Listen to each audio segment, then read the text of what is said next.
welcome back to another episode of Self-Care with Marissa Rader. And I'm super excited to introduce you to a newly found friend of mine. Her name is Rosie, and she is a self-love coach, and I am obsessed. So I'm going to let her introduce herself to you guys.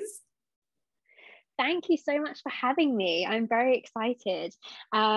My name is Rosie, as Marissa said. I am a self-love and body acceptance coach. I'm also a mum of two. I call myself like 50% mum, soft as anything, 50% bad bitch. That's my two different sides, and I try and embrace both of them equally. So yes, I'm really excited to be here. Oh, that is fantastic. So we're just going to dive right in here. But most people that are in the coaching industry, it is because of some sort of like journey that they've been on themselves, and they found what was missing from their lives, and that led them to where they're at. And they're like, I have to share this with everyone. So tell us a little bit more about your journey to becoming a self-love coach. Yes, I totally agree. I heard this saying once and it completely stuck with me, which is people are most articulate about what they struggle with the most. And so I always think about that, and I always think it's a really grounding way to think of people. You know, like Mel Robbins talks a lot about her anxiety, or all of those big players. You think actually it's because they struggle with that. That's why they talk about this. And so you're totally right. I think any coach, or most coaches, come to that position because they know how it feels to have to lack what they're trying to teach other people. So they know what it feels like to be there, and they've worked out their own way of getting to the other side of it, and now they want to show other people. So that's exactly the case for me. I kind of grew up, in a nutshell, the very condensed version of my story is I grew up struggling with anxiety, very much trying to be the perfect version of me for everybody else. I lived what I call like the tick box life. So I went to university, got a good job, got married, got the lovely little house in the country, all of those things, became a mum, which actually wasn't a smooth journey. That in itself was difficult. I had a miscarriage, I struggled conceiving, lots of different things. And to the point that when I was pregnant, I actually had like a breakdown. I was so anxious I couldn't function anymore. But all of those tick box things didn't actually make me happy. And I was sat there thinking, I've done all the stuff I was supposed to do, so why do I still feel really lost? And a variety of different things happened. I got divorced. I felt like my life was falling apart, if I'm honest with you. But in that falling apartness, I found an opportunity to rebuild myself.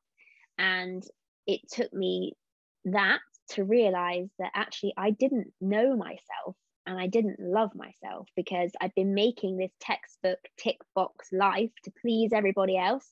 I was so worried about being judged, and I just wanted to be this perfect woman. And I'd lost myself in the process, and I realized it all came from not believing I deserved to be happy, or that I was capable of pursuing what I wanted. So in that mess, I started to rebuild myself, and I decided, you know what, everything's falling apart, so I may as well go for it and do what I want and try and make myself happy for once. And so in that, I started to learn who I was and what I wanted and how I felt about myself. And it's been a really difficult journey, and I think it's one that I'll be on for the rest of my life. I don't think self-love is one that's ever finished. And it's one now that actually my biggest motivator now is I believe that the people around us, and our children especially, copy what we do. And I was always of the opinion, self-love is selfish, or looking after myself is selfish. But actually, I realized that's exactly what I teach my children to do. So if I teach them that it's selfish, they will not look after themselves. They'll put other people ahead of their own needs. And it's about saying me too, not me first. And I think it's really important. So I've kind of made it my mantra and my mission to love myself enough so that in the process I teach other people how to do the same things, whether that's my children, whether that's my friends, whether that's coaching clients. So yeah, it's been a rocky one. There's been a few different and difficult decisions I've made, and I've received a lot of judgment along the way. But actually, I've got to a point where I've kind of gone, do you know what? Screw what anybody else thinks. You know, if it makes me happy, it doesn't have to make sense to anybody else. And instead of the perfectionist I was, I now do the best I can, and that's all I can do. And I've kind of taken that pressure off. There doesn't have to be a perfect life. There's no textbook way to live. You just have to do what feels right for you. And I've really felt into that, and I've ended up where I am now, coaching women to do the same thing. So yeah, it's been a long old journey to get here, but one that I'm really privileged that I've been through, because I think, you know, if certain things hadn't happened, maybe I'd have been 60 sat there going, I don't know who I am. You know, if I hadn't been thrown into certain situations, and I think a lot of people have this, you have that kind of moment where everything falls apart, or you hit that rock bottom, and that's what is the catalyst for change.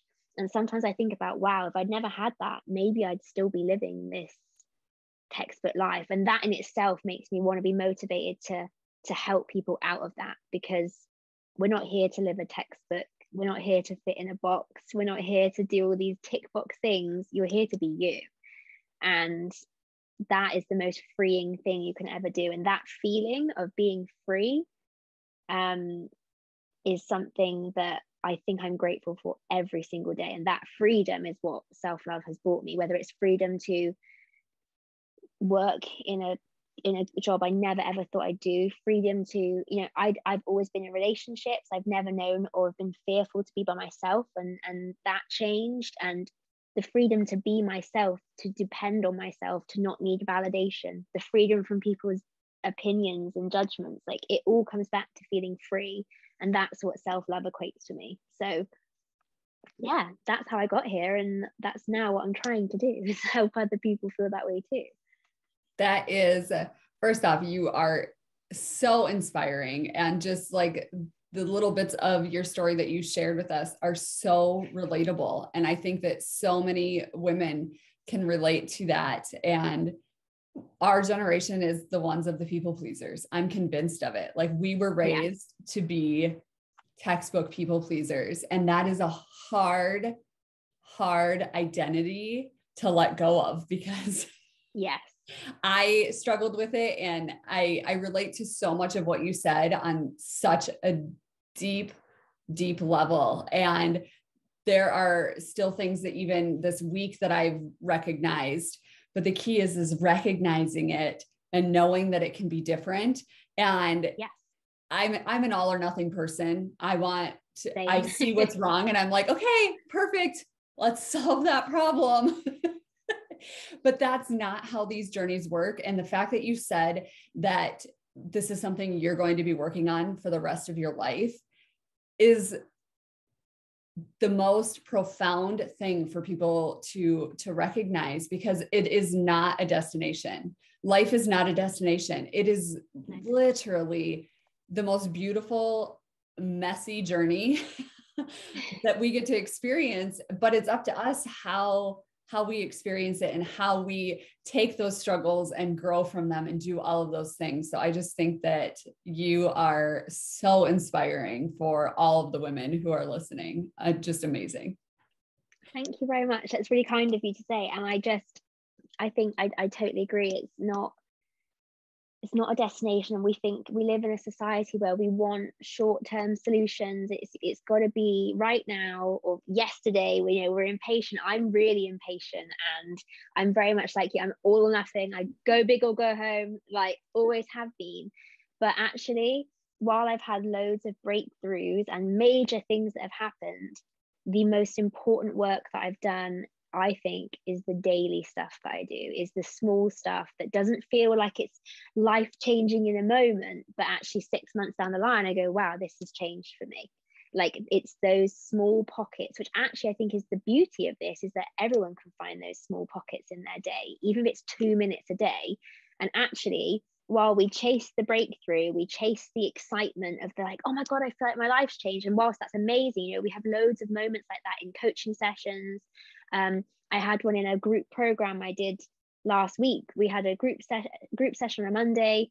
Tuesday we had a one-to-one, and Tuesday afternoon she quit her job. She was like, this is not, so those big moments where you go, no, my life is changing, this is it, are amazing. But actually what's equally as important, I think, is those tiny moments that are the habits you're going to create for the rest of your life. It's those mindset long-term changes that you make. And that's the exciting thing, is that's all stuff you can be doing every single day, by yourself. And that's the beauty of it. It's those little moments, those little commitments you make to yourself that actually have massive long-term consequences, and are what going to set you up for this journey to continue to grow, to continue to change, and to continue to develop who you are and how you feel about yourself. Yes, absolutely. And I think you hit the nail on the head that, like, as a society, we want to see it now. We want that transformation right now. But we have to be okay with sitting and knowing that those little tiny pockets of each day that you were talking about is what is going to get you there. And I just had a mindset coach tell me earlier this week, actually, he was like, you have to go into some things not knowing what the end result is going to look like. You just have to trust that when you're putting that one foot in front of the other and taking that little bit of intentional time in your day every day, that it's going to lead to something big. It's going to lead to that breakthrough, and it's going to be amazing when you get there. But you have to be okay with that unknown of what it might look like, or how it's going to, like, manifest itself as you move forward. And I thought that was really quite profound and powerful. And I was like, yes, I wish more people could hear that. I think 100%, I totally agree. And as someone that has struggled with anxiety for years, that fear of the unknown or being uncomfortable with not knowing is huge. And actually, you're totally right. Sometimes we're always looking for it. If you do this, this will happen. If you do this, this is your result. This is how much, even if you look at like a business coach, and you can go, right, this is how much money we're going, but how much money am I going to make? Or how much of this am I going to do? I can't sit and tell you, this is how you will feel about yourself. Self-love doesn't work like that. It's not if you do this, you will never have another problem. It's not about that. It's about taking that leap, isn't it? That leap of faith. And when you let go of that, that's when the magic happens. That's the beauty of it. That's the hardest bit, is you're like, I want this result, but you can't chase the results. You cannot chase when I do this, this is going to happen. I'll be happy when. No, you have to be happy now. And to be happy now, it's making peace with not knowing what's going to happen, with not needing to know the results, and just being okay in that moment with who you are, what you want. And yes, it's great to strive forward and look for goals and all of those things. But the happiness is not in the chase. The happiness is in the being and the now and all of those things. And I think that leap of faith that you take initially is the hardest part for people to go, but will this work for me? But what about this? And it's like, you have to not think about all of that. You just have to do it, go for it, feel it. And it's one of those things that you never look back on. You go, oh my God, I did this, never look back. And I can't believe I lived my life differently before. I can't believe I felt that way.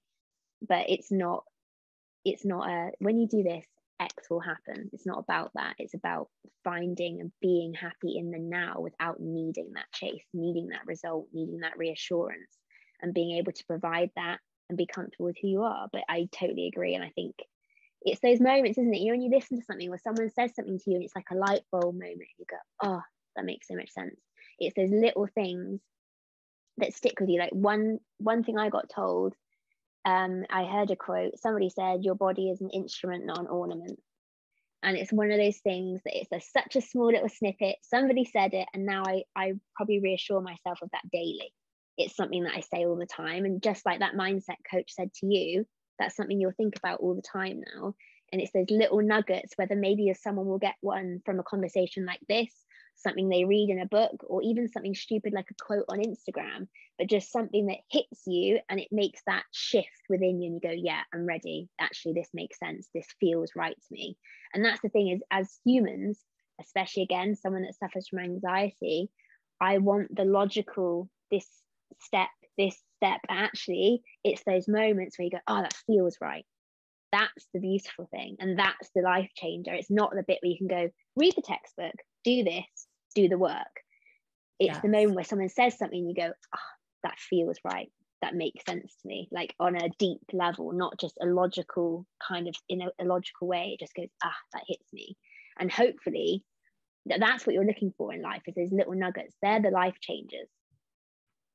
Yes, no, I completely agree. And as coaches, we try to come up with frameworks that allow your brain to see, like, step by step, okay, we are going to follow like a protocol, or there are certain things that we can do, but there is no like one size fits all program or route or step-by-step process. If there was, everyone would be rich, everyone would be happy, and the world would just be the most glorious place ever. But that's just not how it works. It depends on your past experiences, where you're currently at, the mindset that you have, the limiting beliefs, all of those things tie into it. So as many tools as we can provide in an orderly, systemized fashion, because that's how a lot of the women we work with brains work as well. Like we try really hard to make it make sense like that, but sometimes it is just messy.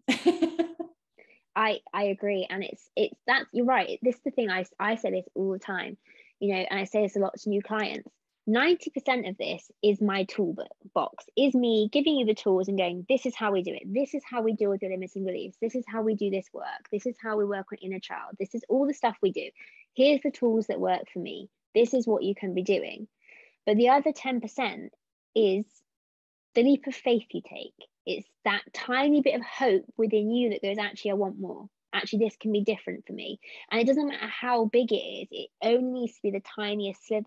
But it's that, and it's those moments that when you have a conversation with someone and you hear something, you go, okay, this makes sense. I feel that.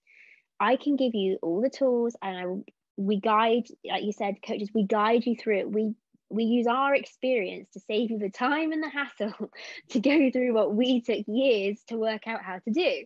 And we'll give you the toolbox, and that's great. But actually, if I give you all the tools and you don't do anything, nothing's going to change. I can't do it for you.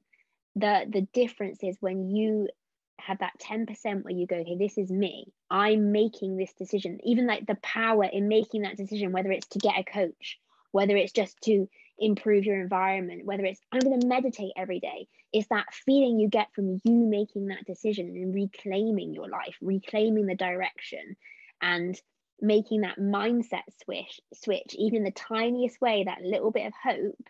I think that's the part that you can't teach. That's the part when somebody comes to you and they're ready and they go, yeah, no, I'm ready for this now. You have to make that decision. You have to make the decision to change your life. And I say this a lot, and people don't like this, and it's controversial, but happiness is a choice. Yeah. And I'm not saying, things happen. People have different experiences. None of that is your fault, your responsibility. You're not supposed to be happy all the time. Feel all those feelings. It's really important to feel the negative stuff. But actually, the way that you think, the way that you want to live, the choices that you make, you have to go, right, okay, what's going to serve me best? What choice do I make here? Even if it's I'm going to feel the tiniest, smallest bit differently, I'm going to look at this maybe from a slightly different perspective, or I'm going to choose to let this ruin the first half of my day, but not the second half of my day. Or yes, I'm sat in the car and this road rage has really annoyed me, but okay, now I make the decision, do I let this affect the rest of my day? Do I let this make me snappy with my kids when I get home because I've had a bad day? How do I let this affect me? And there's things in life we can't control. Awful things happen. Everyone has terrible experiences, and all of that has space to be felt, to be seen, and it deserves to be seen and felt. And it's such an important part, is to feel all of those things. But I do believe when it comes to mindset, when it comes to self-love, when it comes to confidence, all of those things, the tiniest part, but probably the most important part, is you going, I choose differently now. I want more than this. I deserve more than this. And even if you don't really believe it, there just has to be that inkling, that tiny bit of faith of like, it just could. What if it could happen? And I always say, like, what's the worst that can happen if you try and love yourself? What's the worst that's going to happen if you believe you're the baddest bitch in the world right now? What's going to happen? Like, you may as well try. And when you sit and think about it, you go, what is the worst thing that can happen? But if you say, what's the worst thing that can happen if I continue how I am and I continue to feel this way about myself, there's a lot of, difficult situations that can arise. But if you can go, what's the worst thing that can happen if I just believe that maybe I can feel a little bit better? There is no downside of that. And it has to be worth a shot. But once you give it that shot and you make that difference, you make that decision, you go, no, I'm going to try. That's the like turning point. No, I love everything that you are saying about that, because it is so important for people to hear all of that. I mean, yes, you do need to feel the feelings, but it is your choice. And what I've found is that people, I'm not ready, or they have these limiting beliefs in their mind already. And I'm like way behind the ball on this book. I think it came out in like 2014, but The Year of Yes by Shonda Rhimes. I don't know if you have read that one. No, I haven't. I'm a true believer that books come to you when you're most able to like internalize it. And so I think there's a reason why I'm reading it now, but she goes on this year of yes. And I originally had some thoughts about that and was like, oh, okay. But the way she breaks it down and the things she was saying yes to were very different than what I thought. But what she realized was she had weight issues. She had, the way she loved herself issues. She just had a lot of things that surrounded that all kind of were like, intertwined together, that created this thing inside her that was not allowing her to enjoy life to its fullest, the way she really wanted to or used to. And she woke up one day and she was like, you want to know what I'm saying yes to every day? I'm saying yes to not loving myself. I'm saying yes to being fat. I'm saying yes to being stuck the way I am, because I am not saying yes to changing it. And so she woke up that day, she had this epiphany, and she was like, I am going to say yes to changing this right now. She lost a ton of weight. She became happier, more fulfilled. Like, it was this entire journey that she went on, just because she realized the things that she was saying yes to already were what was keeping her stuck. And that just came to my mind as you were talking about that. Like, it's just that little tiny, like, you wake up that day and you just have this thought, and you could just go, yeah, that was a good thought. And then like roll over and go back to sleep for the day. Like we'll get to that at another time. Or you can choose to do something about it. And like you said, what hurt is going to come from loving yourself? What could possibly go wrong with that? Exactly. If you can imagine how it would feel to fully accept and even like yourself, or even just fully accept yourself. Because this is the thing, like I also think there's a lot of toxic positivity, and like I said, with those overnight miracles which don't actually happen.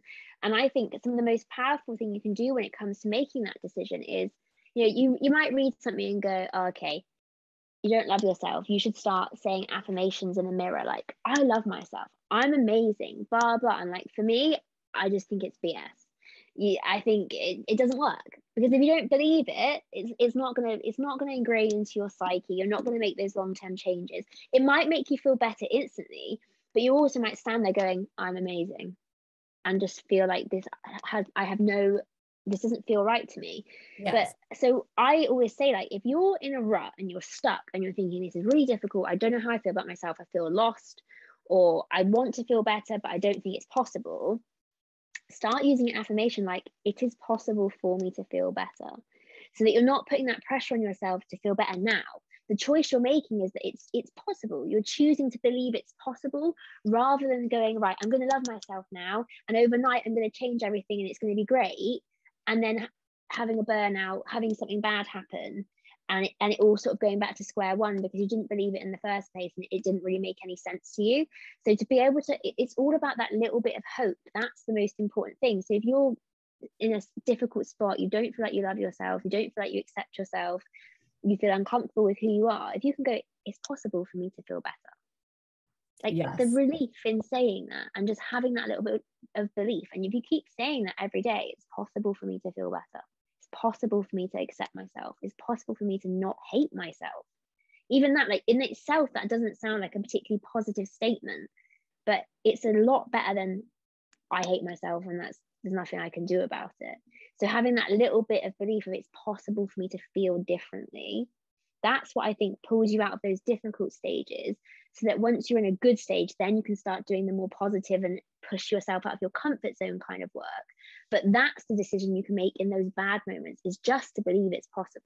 That's all I'm asking from you. You know, and that's enough. That's a big choice to make in that moment. You can either I stay here, nothing happens, nothing's ever going to get better, or I can slightly believe something might improve for me. But that's the biggest thing you can do in those moments where life is difficult and you don't feel great about yourself. And you set yourself up to succeed, so that when you're in a good place, a better place, you can start doing the deeper work. You can start doing the harder things, the things that push you out of your comfort zone, that are going to make bigger changes.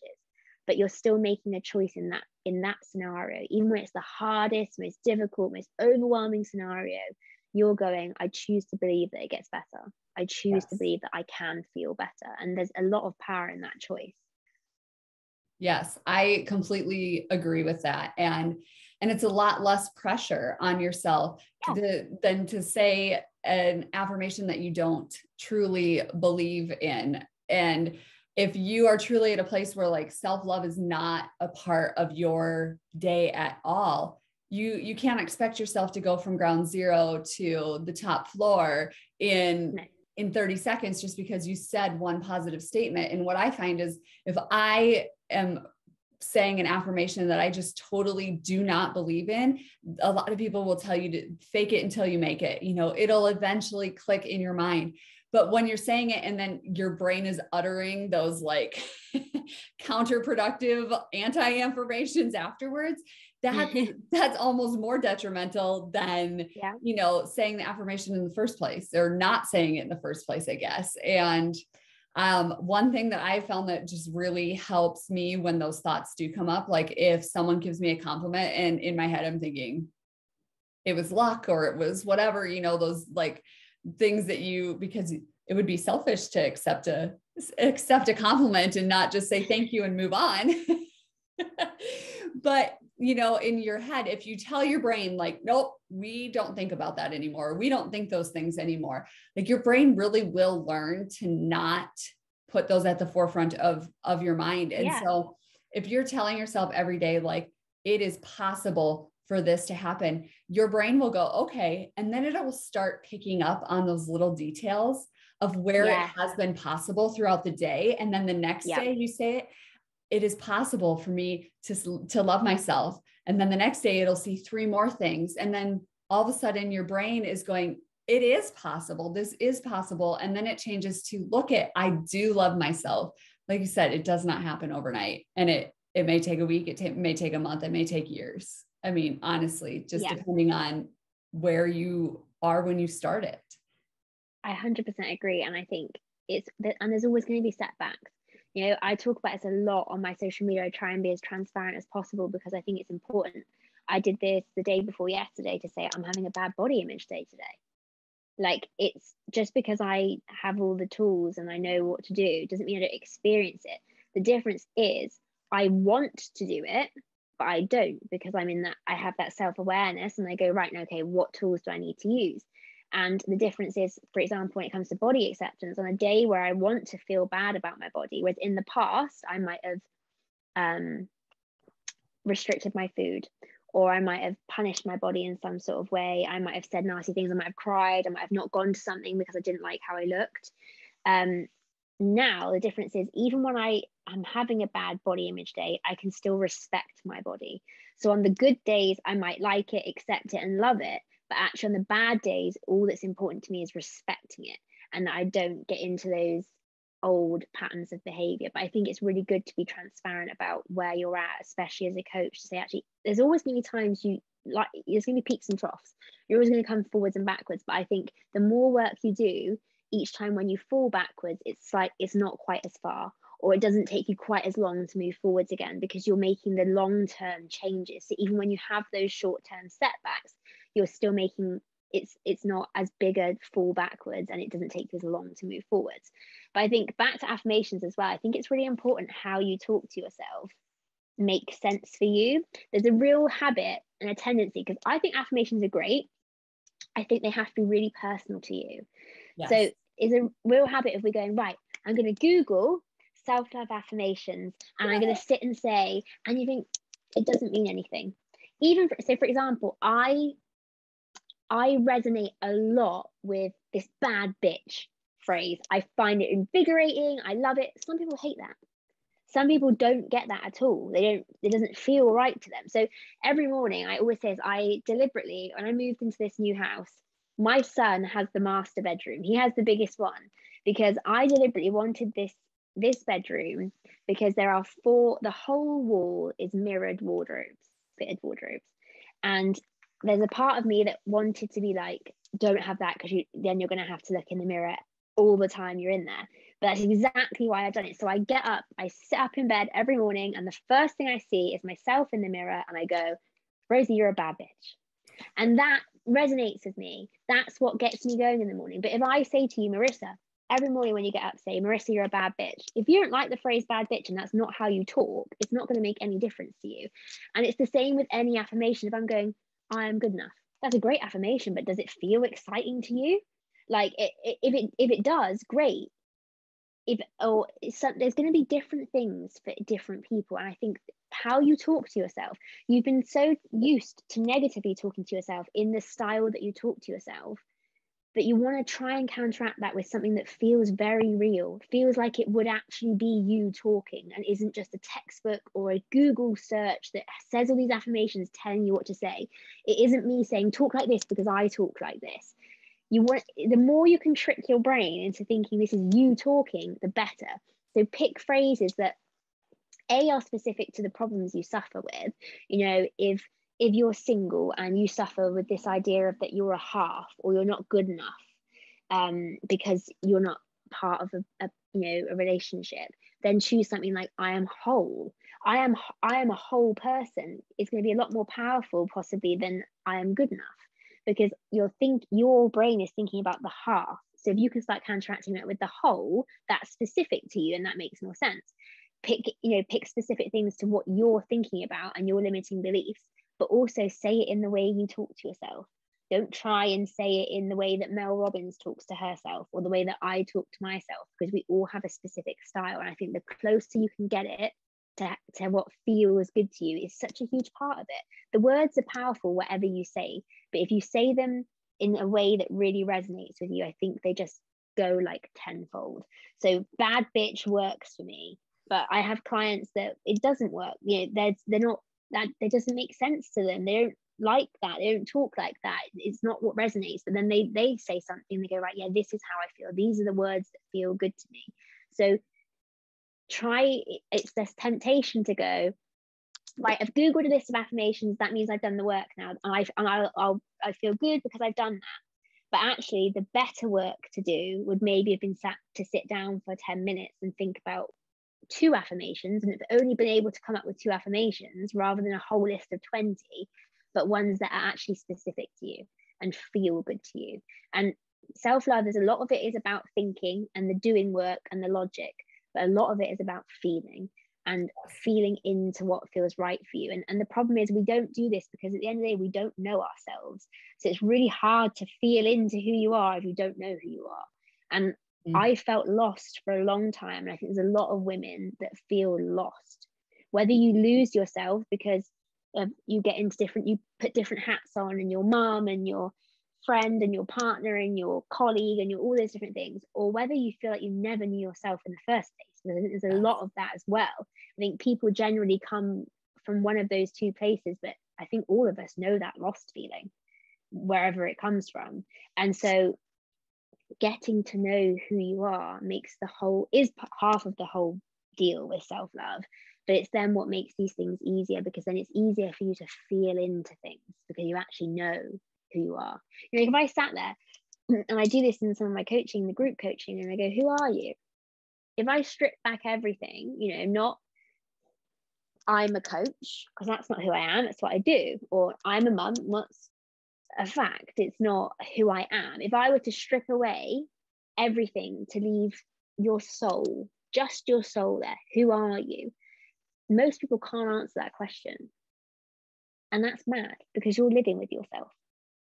But so many of us don't know who that is.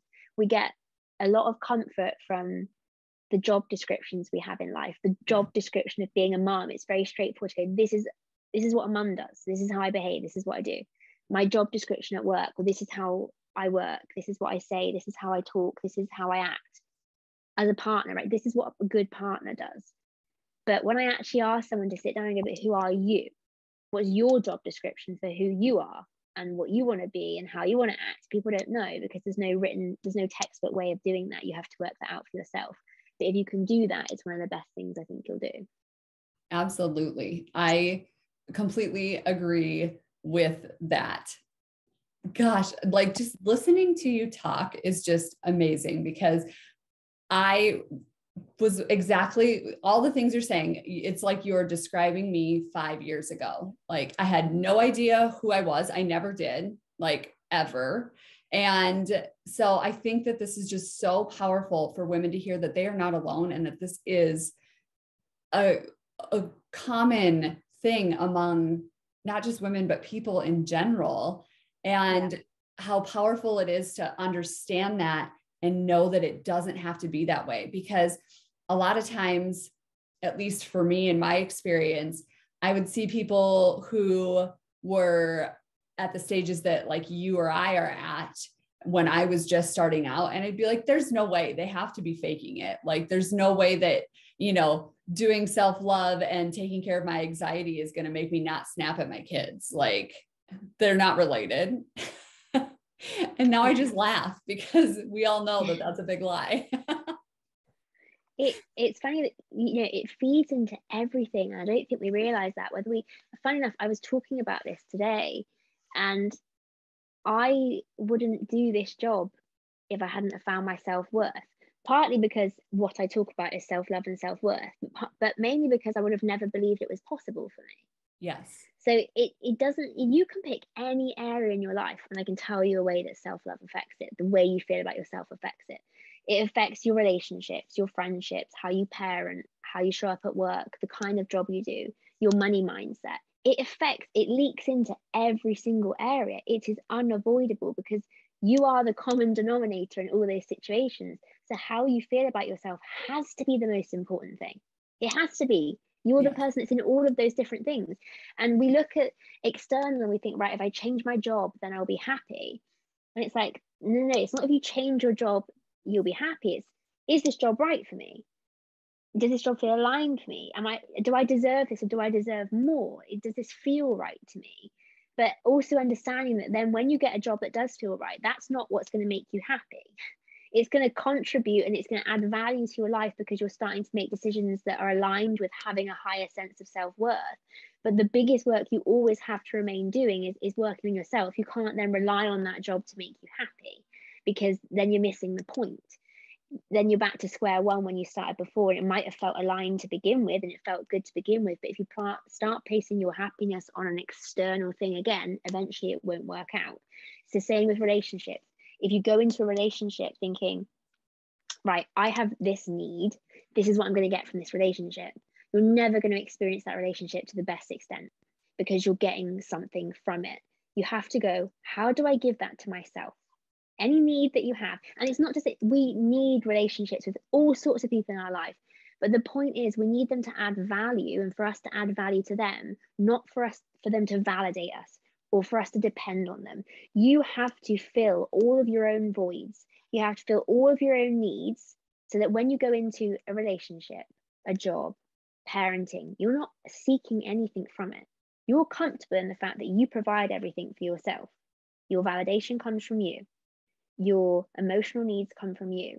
Anything else in your life should add value and should be extra, and you thinking, right, what can I give to this? If you're seeking something because you need it, you're always chasing that need, and then you depend on something. That's when you put up with bad behavior, because you think, but I need this from this relationship because I can't give that to myself. But the truth is, there's nothing you can't give to yourself. You know, and we're social people. Humans are designed to be in relationships and have loads of people around us. but we're not designed to depend on those people. That's the difference. Enjoy those things, embrace them, but never ever look to external stuff to make you feel good internally, because it's just not going to happen. And it sounds silly, but it comes back to, a lot of us are seeking control, but the thing is, we're actually trying to control the wrong things, because we're trying to control our partner. It's like when someone says, well, I've been cheated on. What if this person cheats on me again? It's like, well, you can't worry about whether this person cheats on you. You can worry about whether you'll be okay if they do. And that's all you can control, is how you feel about yourself. So that if that situation happens, you'll be okay. You can't, we're trying to control all of these external things, our jobs, our finances, our partners, our friends, our children, because it makes us feel a certain way if we feel like we're in control of that. And we're missing the whole point. Is if you can be in control of you and how you feel about yourself, the rest all just falls into place, because you can actually do that. You can control how you feel about yourself. And again, this isn't to say you're never going to have bad feelings, because that always comes up. We all get insecure, we all get sad, we all get all different, a whole range of emotions. It's a beautiful part of being human. But you get to control whether you make the changes and you make the effort and commit to yourself. Think how much you give to relationships with other people in your life, and imagine if you gave the same commitment to yourself. Yeah. It's mad that we don't, because we're the common denominator there. So stop seeking to control other things, stop looking for external stuff to validate you, and instead just focus on validating yourself, fulfilling your own needs. And you find that not only does everything in your life start to up level, because you start putting up with less rubbish, or you start actually understanding what you want because you get clarity, but also you start showing up as a better version of you.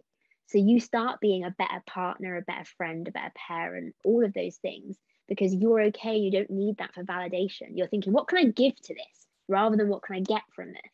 And there's a big change in that energy. It's a big difference in how you show up. Yes. It's like that, like abundance versus scarcity kind of mindset going on, you cannot rely on somebody else to give you your own happiness, because they can rip that away at any point.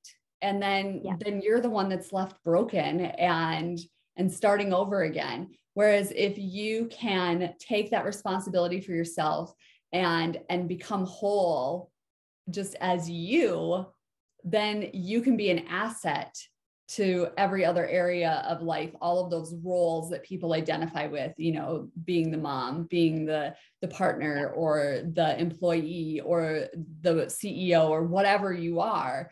Like those, you can be an asset to those, instead of the other way around and needing them to validate you and give you your self-worth. And I think that that's really important for people to understand. What tips do you have, or like where would you suggest someone starts with that? If all of this is resonating with them, what are some, like, I like to call them quick wins, because like we talked about earlier, people do like the quick win. They may not see the full benefit of it right away, but if they were going to start somewhere, where would you suggest that they start? So I would suggest there's a couple of things you could be doing, which I think are very short, small, tiny pockets you can fit into every day, but that are actually going to make a difference to you. The first one is continue to do things like this by listening to things, reading things. I live by the rule of reading 10 pages a day, because it feels achievable. But actually, I might read one thing in that day that changes everything. And I'm putting myself in the best scenario, because I'm, again, the kind of person that will go sit and read a whole book in one go and then not read for a month. Like, it's that I can do that. So I have to set that boundary with myself. So keep searching, keep seeking, be curious, keep listening to things, keep reading things, keep, filling your Instagram with different people that, or different hashtags like self-love, confidence, mindset, motivation, different things like that. Watch a 2-minute video, listen to something. But again, for fitting it into your day, do it on your commute to work, do it while you get ready in the morning. Like, find ways to tie it in where you're already doing something else, because then you don't have an excuse not to do it, because you're like, well, I'm doing something anyway, it's just in the background. But also it's slotting it into that day that's going to be so easy for you. So just keep learning, keep being curious, keep thinking about, different perspectives, different books, different people, different, if there's someone you find interesting, some people, again, you resonate. So some people like, I feel like I've talked about her a million times, but Mel Robbins, but some people don't like Mel Robbins because that's not her job, is to be liked by everybody. But if you find someone you do like and you think, yeah, then binge on their content, right? Every day for this week, I'm going to watch a little bit of, Wayne Dyer's video. So I'm going to start the video on a Monday and I'm going to watch 5 minutes every day. That's better than what you were doing. So don't look at these small things as, well, if it's so small, it's not worth doing. But look at it, those 5 minutes over a week add up to a lot. Those 10 pages a day over a week add up to a lot. And actually, it's a much more sustainable way of doing things, because you may not have a lot of time. You're a busy working mom, you're a busy mum that stays at home. Life as a mum, full stop, is busy, regardless of what you're doing. If you're a young businesswoman who has a 9 to 5 job but is currently working overtime. Okay, right. So on my train journey home, can I slot 2 minutes in? Can I slot 10 pages in? It's finding those nuggets. It's going to be so much more sustainable. And again, that's where you're going to see the long-term change if you keep doing those small things. Another one I would say is actually sit down and have the conversation with yourself. Who am I? Answer that question and be prepared for possibly having tears if you sit there and you go, I don't know who I am. I can't write anything down.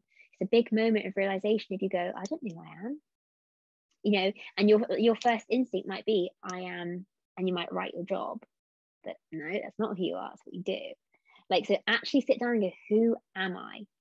And funny enough, I had this conversation. I do a lot of values work. We do a lot of working out your values. And a client said to me, how do I know what my values are? And how do I know what I want my values to be? And I was like, well, whatever you want your values to be are what your values are. You're just not currently acting on them. Because if that's what resonates with you and that's what makes sense, that's what's important to you. That's what they actually are. You just haven't been in the capacity to actually act on those or to make those work, or haven't been in a state of high enough self-worth to believe that those are possible for you. So that in itself is a revelation, because you can actually, all these things that I want, that's actually who I am. So even if I'm not physically showing up in that way at the moment, I'm not this confident person, but I know that confidence is important to me, well, then that's who you are. It's just unpicking all the stuff that's been putting on you and it's getting back there. All of those things, it's not even about creating confidence, it's about finding it. When you were a baby, that was there. Your self-worth, you just being you in your unapologetic, perfect way is right there. You've just had life put all these different things on you to get there, to get you to where you are now. So it's about unpicking all of that. So just start asking yourself questions. Who am I? What's important to me? What do I want? What do I believe about myself? Do 2 minutes of journaling a day. Pick one question a day and write about it. Do it on your, if you don't like writing or doing journals, do a voice note. Sit on a voice recording on your phone and go, it's this. What are my values? I think this is important to me. Or sit and do it on your phone notes. If you're thinking, right, I've got 5 minutes on my lunch break, I'm going to sit and I'm going to work it out. Don't make excuses. And it doesn't matter. There's no perfect way. Just because you see somebody online going, I journal in my posh little notebook and I do it with my fancy pen and it's all perfect. And again, I fall into that category. I love things to be done properly, whatever, in inverted commas, properly, whatever that is. Don't fall into that trap of thinking it has to be perfect or there's a certain way of doing it. Find a way that works for you. It doesn't matter how you do it, just do it. If it's a little snippet here and there, rid yourself of that mindset that you've got to do everything perfectly or not at all, because you're actually getting in your own way. Good enough is good enough. Doing it is good enough. Actually taking action is good enough. So start asking yourself questions. Start finding out who you are. And it doesn't matter in what capacity you do it, just start thinking about it, because that's going to start giving you clarity and you're going to start making decisions differently if you understand more about yourself. And one other thing I would say is, if you can start doing this every day, you'll see a big difference, is mirror work. I talk about mirror work all the time. It was something that is hugely transformational. I've already talked about it, sitting up in the morning and going, Rosie, you're a bad bitch. But there are many different ways to do it. It takes 2 minutes. At its very basic level, stand in front of the mirror and look yourself in the eye. Don't say anything, just look yourself in the eye. And if you're someone like me that likes the science of things, you know, this, if you think about, you're on a first date and you're sat there, you gaze in someone's eyes. Even on a Zoom call in a meeting, you talk to somebody, you're not there, but you look in somebody's eyes. We make eye contact because it is intimate. It's about bonding. It creates connection and trust and all those different things. But we don't get to look ourselves in the eye because physically we can't without a mirror. So start doing it with a mirror. And that connection, that bonding, looking yourself in the eye is hugely powerful because you're creating intimacy. You're creating a relationship with yourself. So in a very basic form, stand in front of the mirror and just look yourself in the eye for 2 minutes. You'll feel really awkward. You'll go, oh, this is uncomfortable. This feels weird. But do it and it will start becoming more comfortable. Then build it up. So start saying something nice to yourself in the mirror. Start saying, I love you. And that feels crazy to stand in the mirror and go, I love you, Rosie. And then you go, I love you, Rosie, because, and then you start being able to list reasons why you love yourself. And don't get me wrong, when I used to do this before, I used to do it in the bathroom mirror and I used to whisper so that nobody would hear me because I felt really embarrassed going, I love you, Rosie, because you're a good mum. Like it was all of those things. But then I got over it and now I'm at a point where I'm like, Rosie, you're a bad bitch in the mirror. And I'll say it every time I go past myself in the mirror. But again, it creates intimacy, but it also reframes how you think about a mirror and what a mirror means to you. We so heavily associate mirrors with negativity, saying something nasty, picking a hole in what we're wearing, looking at what we're looking like, saying, oh, something horrible about ourselves. But if you can start doing it, so you set your intention that your mirror now becomes a place where you look yourself in the eye and you say something nice to yourself, you'll find in time, every mirror you go past, you can't help but say something nice. And that's massive. You know, I had a client, we started working together. She didn't have mirrors in her house. She didn't have a full-length mirror in her house because she couldn't bear to do it. And she went out to buy them about halfway through coaching. And now she can't go past the mirror without saying something nice to herself. You know, when she catches herself as a reflection in a shop window, she says something nice to herself. That's a huge change. It's a small 30-second, if that, interaction. But it's again one of those things that creates a long-term difference because all those 30 seconds, all the times you look in a mirror or a window or any of that adds up hugely over your life. So if you can change the narrative and treat it as a positive or even just a neutral thing, so that when I look in the mirror, I say, I'm okay, you're okay. Like that has a lot of power and it's removing that negative. So it changes that narrative, changes the relationship that you have with it. So that would be my 3 things. Start or continue to listen, look, learn, read, be curious. Start finding out more, start broadening what you're listening to, what you're reading, who you're listening to, and think about even the people you surround yourself with in life. What are they saying? What are they doing? What kind of people do you want to be around and listening to, and things do you want to be talking about? Start asking questions about who you are, finding out who you are, getting clarity on who you are and what you want, and start mirror work because you want to create that intimacy, that bond, and also that long-term change in the narrative that you have when it comes to mirrors and looking at yourself. I love those tips. They are so actionable, but they are going to lead to just powerful change for anyone who is willing to say yes to it today, which I absolutely love. I am just so glad that we got to have this conversation today. Me too. I tell already, and I haven't even released it yet, that it is going to be life-changing for people. And so where can our listeners come and find you and learn more from you? So I'm a big lover of Instagram. So if you head to Self-Love Coaching with Rosie, that's my Instagram handle. You'll see I am a big lover of reels. I love a funny reel. That's my jam. But I try and I post quite a lot, and I have a lot of different series you can catch up on, different videos, lots of tips. And you can also check out my website and a couple of freebies that I have from there too. But Instagram is definitely the best place to reach me. Oh, thank you again so much. I will list all of your information in the show notes so that they can come and find you Thank you. and have you be a part of their journey. I'm so excited. So thank you again for being here today, and to everyone who's listening and tuning in. We appreciate you so much that you are allowing us to be a part of your day. So we will be here. Well, I will be here. Rosie, unfortunately, will not be back next week, as much as I would probably love to have her on every week.